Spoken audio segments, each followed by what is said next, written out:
원래 전공이 이 문사회 쪽이 아니라서 사실 이런 자리에 뭐 자주 나오진 않습니다만 한 20년 전에 뭐 출마한 적하고 7년 전에 시당위원장으로 뭐 공식적인 토론회 한두 번 정도 경험밖에 없습니다.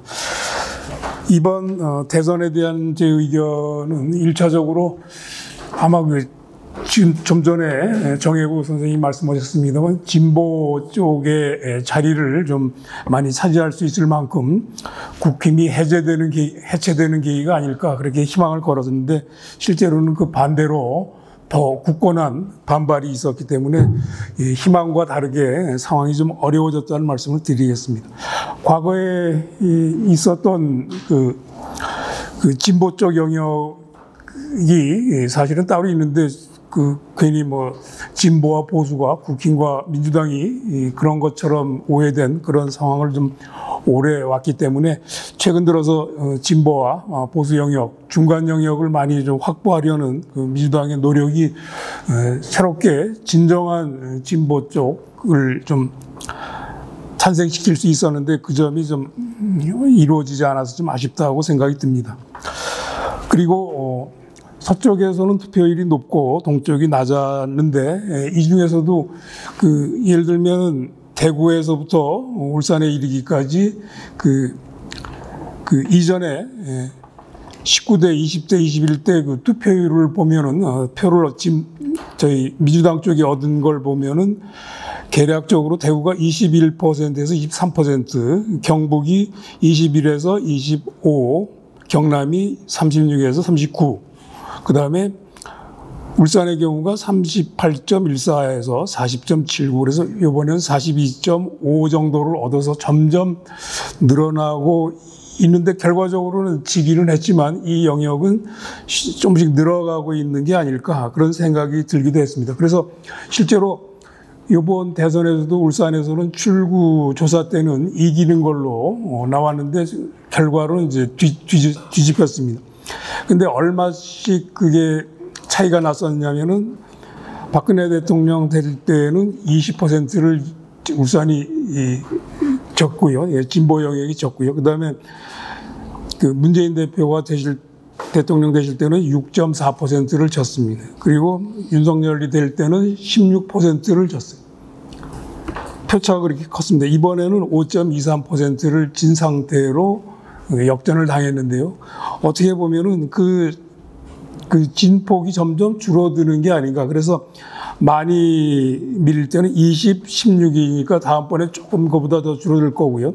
많이 얻었을 때는 6.4, 5.2니까 아마 다음번쯤 되면은 그런 게 좀 더 좁혀지는 정말로 이제 5대5 정도로 이제 수렴해 가지 않을까 그런 생각이 듭니다. 그래서 상당히 많이 달라지는데 6개 지역구 중에서 실제로 동구하고 울산의 경우는 동구하고 북구는 이겼고요. 나머지 구는 좀 졌습니다. 그 중에 이제 한 지역구에서는 김사국 의원이 탈당을 해가지고 민주당 쪽으로 왔기 때문에 현재는 진보 한 석, 그 다음에 민주당 2석에 가까운 그런 자리가 돼서 반반 정도가 현실적으로 이제 차지하고 있지 않나 그런 생각이 좀 듭니다. 그래서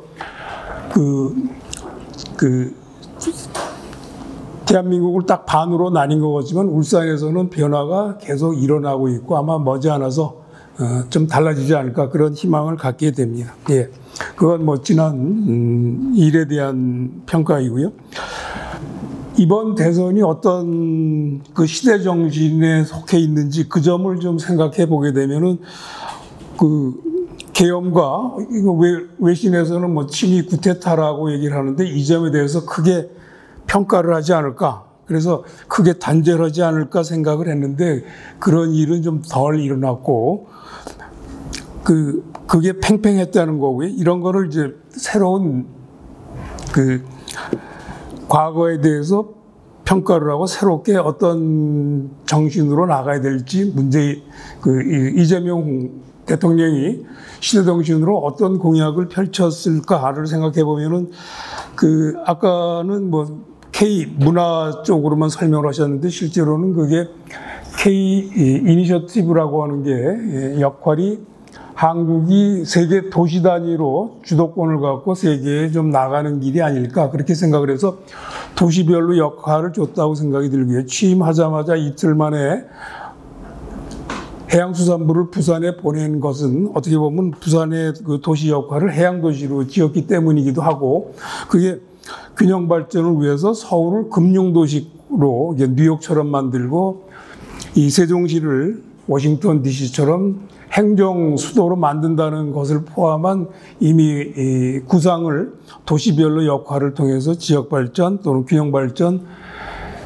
지역 분권을 생각하고 빨리 내리신 결정이 아닐까, 그런 점에서 이미 그 작게 공약으로 발표하신 거를 이 한국의 주도권을 도시별로 작동시켰다고 생각이 들어서 빠른 거는 먼저 이렇게 말씀하신 거라고 생각이 듭니다. 그래서 그 역할들이 도시별로 다 K 이니셔티브로 도시별로 정해져 있는데 그 공약을 잘 보시면은 한국을 어떻게 도시별로, 광역시별로, 지자체별로 어떻게 할 것인지를 갖고 있기 때문에 그게 갈수록 구체화될 거다. 단지 이제 부산만 먼저 빨리 말씀하신 게 아닌가 그런 생각이 좀 들어서 아마 곧 더 드러나지 않을까 그렇게 생각을 하게 됐고요. 그 다음에 요새 평소 습관대로 이재명 대통령께서 그 서류를 쌓아놓지 않는다고 하시는 얘기를 하신 것 같아요. 그래서 일을 빨리빨리 쉬운 일부터 하신다고 하는데 그게 또 다른 면으로 단점처럼 너무 자기의 고정관념처럼 쉽게 일을 처리하는 건 아닐까 하는 걱정도 좀 되기도 했습니다. 그래서 어떻게 보면은 과거에 하던 그런 쉬운 일부터 처리하고 서류를 쌓아놓지 않는 습관이라고 하는 게 국정까지도 너무 좀 쉽게 생각하는 그런 습관에 속하는 게 아닐까라는 점에서 과거와 좀 다른 리더십이 좀 필요하다는 생각이 들어서 한면으로는 좀 심사숙고하는 면도 필요해서 수기가 필요한 부분까지도 너무 쉽게 처리하시지 않을까 그런 좀 걱정 겸 우려도 되기도 했습니다만 좀 발빠르게 움직이시는 거 봐서는 크게 걱정은 되지는 않습니다. 그리고 아까도 기본사회나 기본소득에 대해서도 말씀하신 분이 계셨는데 그런 점을 울산에서도 부유식 해상 풍력을 가지고 기본소득을 삼아서 울산의 재원을 확보하는 방안을 어떻게 보면 이제 국정과제 좀 포함시키려고 노력을 했는데 그런 걸 잘 받아들이질 않는 걸 봐서는 그게 이제 전국적인 상황에서 큰 재정 부담 때문에 그러리라고 생각이 들기도 하는데 그런 전국적으로 재정이 좀 부족한 부분에 대해서 평가하시는 분들이 계시기 때문에 그게 아무래도 이 수입보단 지출이 많은 그런 구조 때문에 그렇지 않을까 그런 생각이 좀 들기도 했습니다. 예. 그리고 다른 데 평가에서 나온 얘기가 맞습니다. 10대 공약에 비해서 재원이 좀 부족한 면은 다 같이 고민해야 될 거라고도 생각이 듭니다. 예. 저는 이 정도에서 마치겠습니다. 예. 감사합니다. 예.